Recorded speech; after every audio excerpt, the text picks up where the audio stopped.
Bonjour tout le monde et salut les amis, c'est le pasteur Tchoumou, votre formateur en informatique.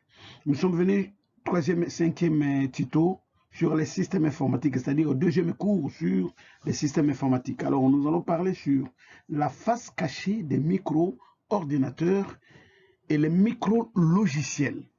C'est-à-dire, on va parler plus précisément de firmware et mémoire morte. C'est ça qui va nous intéresser sur cette deuxième leçon. Alors, avant de parler de cela, nous voulons parler d'abord des structures, ce qu'on appelle le schéma de principe des systèmes informatiques. Alors, ce schéma de principe des systèmes informatiques n'est autre chose que ça. Vous avez ici l'utilisateur et le micro-ordinateur. Deux personnes ou bien deux choses que l'homme veut se communiquer avec la machine. Mais entre l'homme et la machine, il y a ce que nous appelons un système informatique. Donc, ce système informatique, c'est-à-dire entre les logiciels en anglais, software, et le matériel en anglais, hardware. On a beaucoup parlé sur les hard, voir le tuto numéro 4, c'est-à-dire ici, les gens qui nous suivent, vous allez dans notre quatrième tuto, vous allez voir, on a beaucoup parlé des périphériques, on a beaucoup parlé vraiment des hardware, l'intérieur de l'ordinateur. Mais aujourd'hui, nous sommes sur les logiciels, sur les softs. Alors, il y a deux groupes très importants de logiciels. Logiciel de base ou bien logiciel système et autre groupe logiciel d'application. Nous parlons d'abord des logiciels d'application, en quelques mots. C'est composé de trois familles. Il y a le logiciel payant, les logiciels gratuits et les logiciels libres. On en reviendra.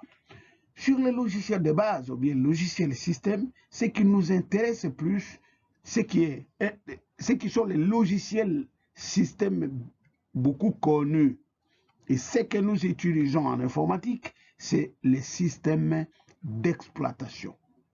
Alors, de l'autre côté, il y a les micro-logiciels que nous allons parler aujourd'hui. Alors, je vais vous dire en bref, pour ce qui concerne les systèmes d'exploitation. Les systèmes d'exploitation n'est autre chose que c'est un logiciel qui met en contact l'homme et la machine. Si l'homme veut communiquer avec la machine, le système d'exploitation les met en contact.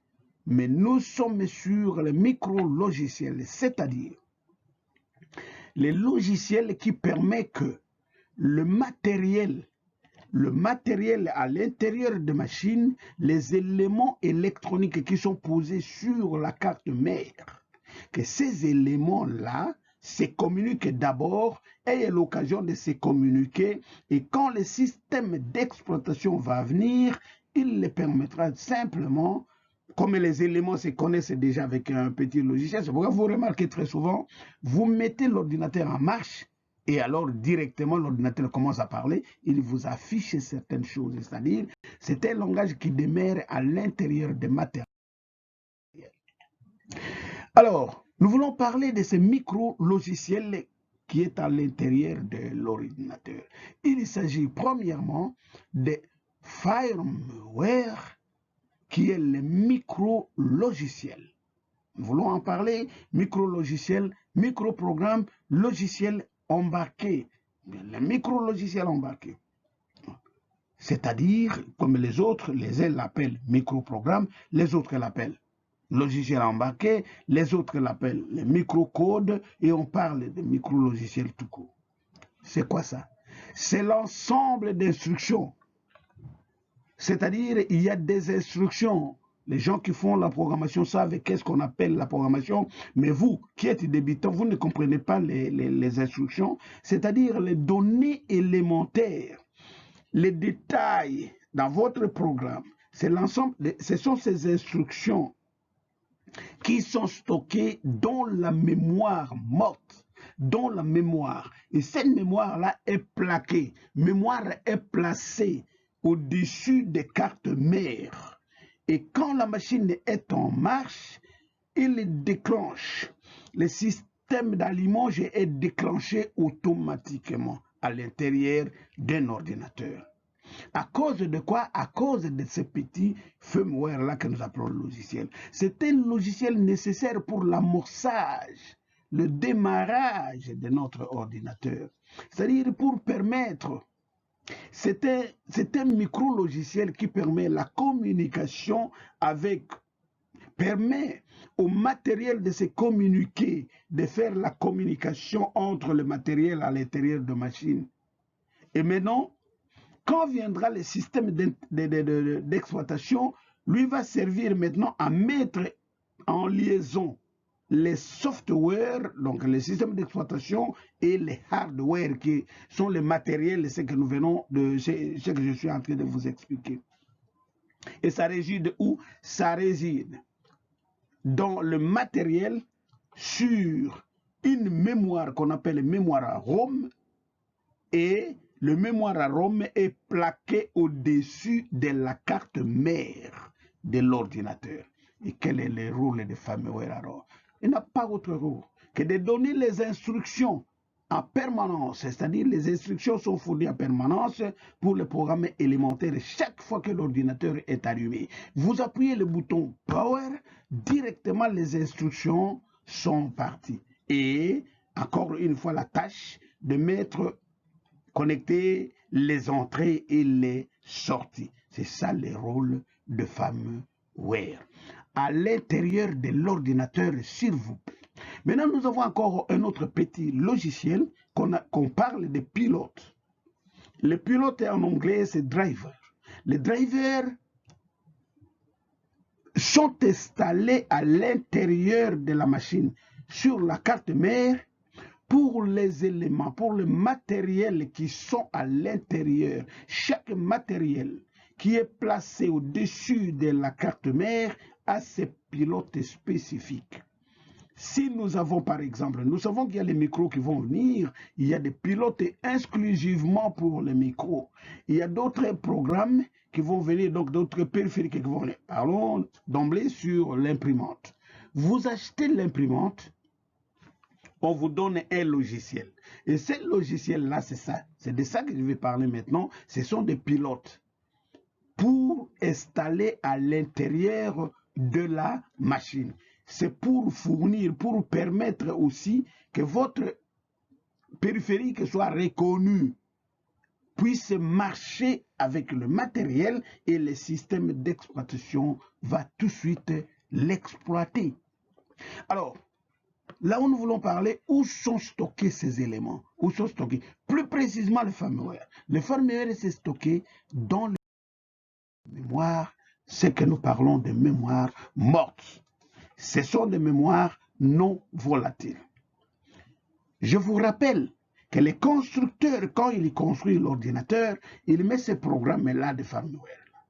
Vous ne pouvez pas venir les charger, les changer. Si vous voulez les changer, vous bougez déjà votre ordinateur. Ce sont des ROM. Les RAM, prochainement, les mémoires RAM, on en parlera.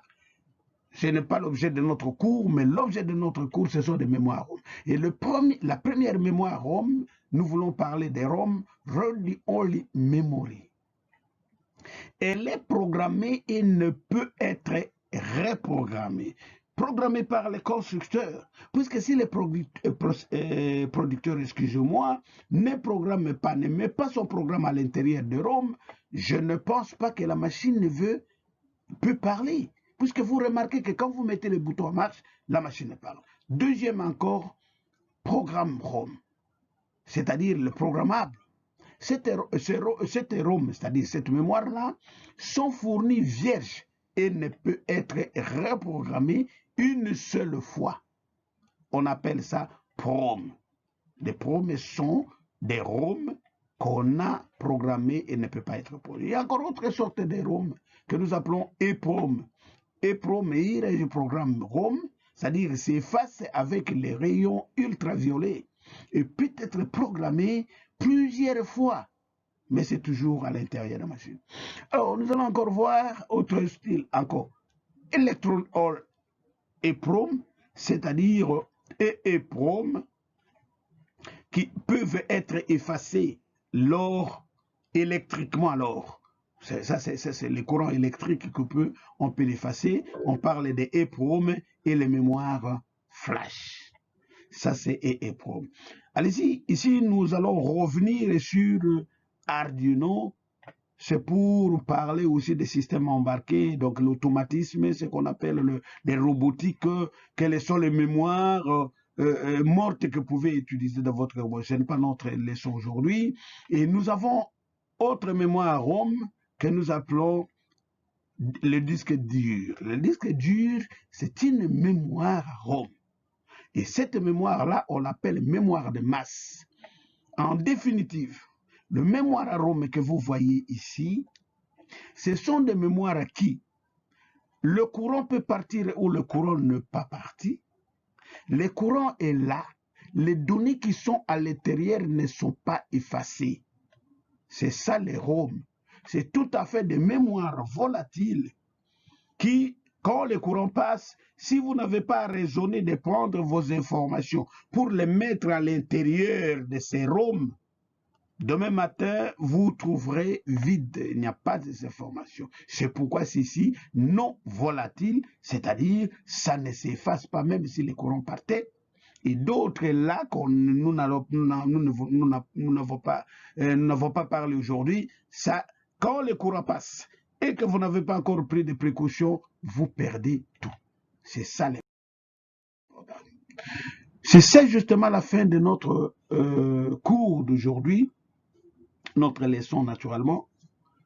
Nous sommes obligés de revenir prochainement pour continuer le troisième cours qui va concerner les BIOS et les UEFI.